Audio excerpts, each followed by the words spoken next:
Oop, gonna slip this one in here. Hey everybody, welcome back to Living Between Paychecks Kitchen. I'm Oz, Later still like Jackson, and it's Thanksgiving, and I lucked out and found some turkey butts. Turkey tails or whatever. When I grew up, there was a guy up the road that refused to eat anything other than the end of the turkey. He would always, it was just like, I ate the part that's the last part over the fence. And like, this guy told us once that it's like, yeah, I got to the house, my son said he already ate that part, so I just got in the car and left.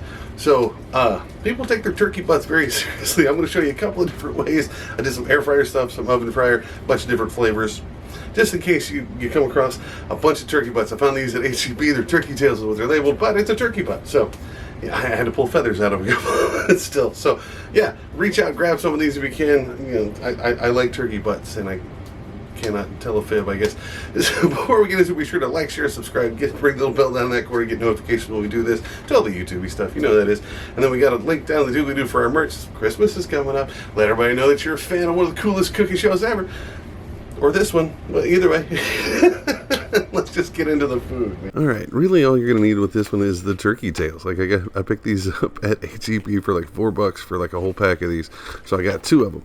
Everything else is just how you're gonna dress it. So, you know, I'm gonna do it 2 different ways. I'm gonna do one in the air fryer, one in the oven. So I'm gonna do some with this Nashville hot chicken. Lemon pepper is always a good go-to. That's always one of my favorites. Just regular salt and pepper, that's fine. I'm gonna try some of this teriyaki sauce. It's the thick actual sauce stuff, and then some Diamondback Texas sriracha stuff I got from H-E-B as well. The only thing you're really going to need is some olive oil on the dry ones.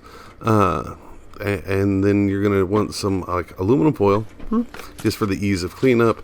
And then I'm going to use like this bakeware to put it in there. I'm actually going to use my bigger one. Also, you're going to need an air fryer if you're going to do the air fryer stuff. So best thing is you need to pick these up and then make sure there's no feathers stuck back in them. Like there's still feathers in there. Go ahead and pluck those. Make sure they're nice and clean. Some people say you need to boil them. For the air fryer stuff, I refuse. So I'm just getting a little bit of aluminum foil, put it in the inside of my bakeware. It keeps the seasoning and stuff from mingling too much, but also it makes the ease of cleanup just way easier. So I'm just going to put that in there. And then you want to, however many butts you're going to do in here. Again, I'm going to do a bigger container here, but I'm going to set it up in the smaller one to show you how you can kind of separate them. So once you put them in here, you're going to hit them with a little bit of your olive oil.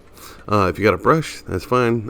Just brush it on. I'm going to drizzle a little bit, and we're just going to roll it. The aluminum foil helps kind of keep that in there. It helps get a little bit of a coat on it. Now it's got a lot of fat in it, so you don't have to worry about it doing it too much when you cook it. It's going to boil down and have some of that fats coming out. Make sure that those aren't feathers poking in there. Also, if you have that fear of small holes, stay away from this one. The feathers are kind of weird. And then just sprinkle on your dry seasonings and then roll it a little bit so you can get it on both sides. But as it cooks, it's going to run down the sides and get underneath it, so you don't have to worry about it too much.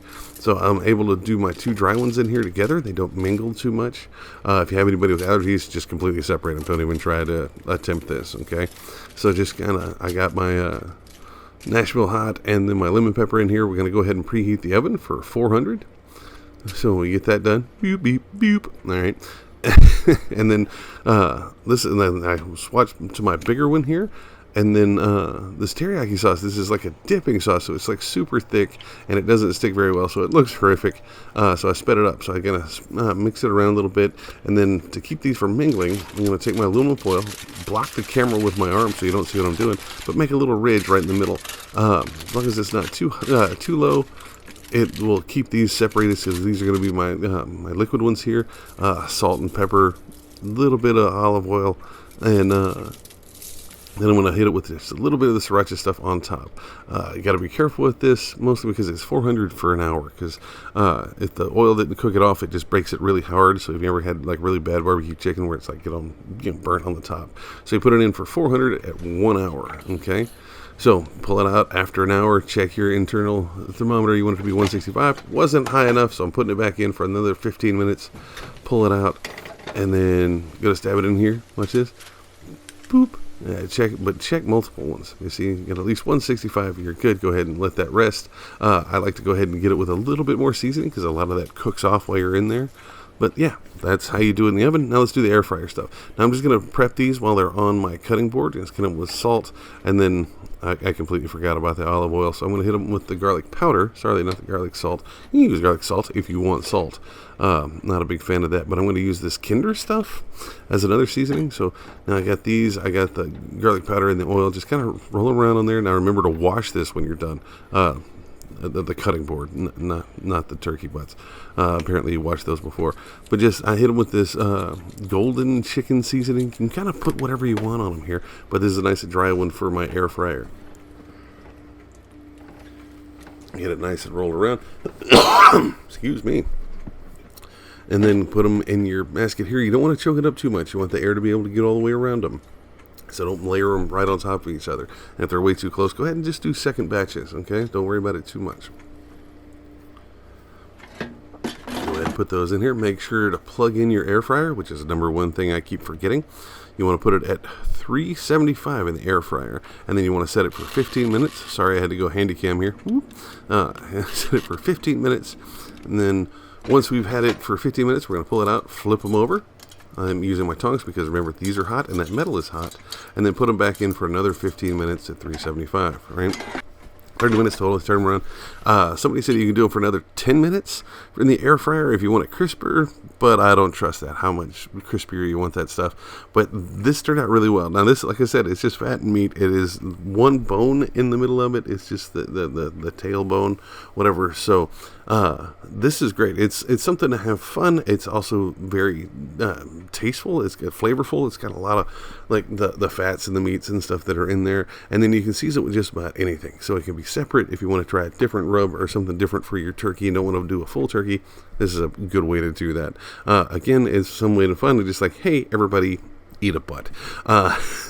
Personally, I just found it, like I said, I knew country people that just swear by them. I did not know they sold them separately, but who knows? Sometimes turkeys require a little, assembly instructions or deconstructions to be able to put these in here. But yeah, give this a try. If you ever get a chance, you come across some turkey butts, give it a shot and let me know how it turned out. These work really well. They're right at our budget, so it's great. Keep them sealed, keep them in the refrigerator. They'll last for a few days. This will be going to be meal prep right next to my dressing and stuff for the rest of the week. So yeah, you got to give this one a try. Time to tell your family to chew down on turkey butt. So there it is. That works out amazing. It is really good because it's mostly just meat and fat, right? Like it's really good. It's just weird to tell everybody that you like chewing on turkey butts, right? So if you do it differently, you want to see me do it differently, let me know. Put it down in the comments. That's what they're there for. You can also find me on Facebook, Pinterest, Patreon, with all those of them Living Between Paychecks Kitchen. You can also find this on Instagram with Living Between. I short it down over there. You can find me, Osway Nerdy, on all those, including TikTok and Twitter as well. Mostly I'm just talking nerd stuff, action figures, painting, miniatures, that kind of stuff. But this is great. I hope it lucked out and helped you out if you found some turkey butts, or you found them and didn't know what you were going to do with them. Here's a couple of options. Y'all be safe. I'll see y'all next time. Happy Thanksgiving. If it's past Thanksgiving, there'll be another Thanksgiving next year, so just use it for that.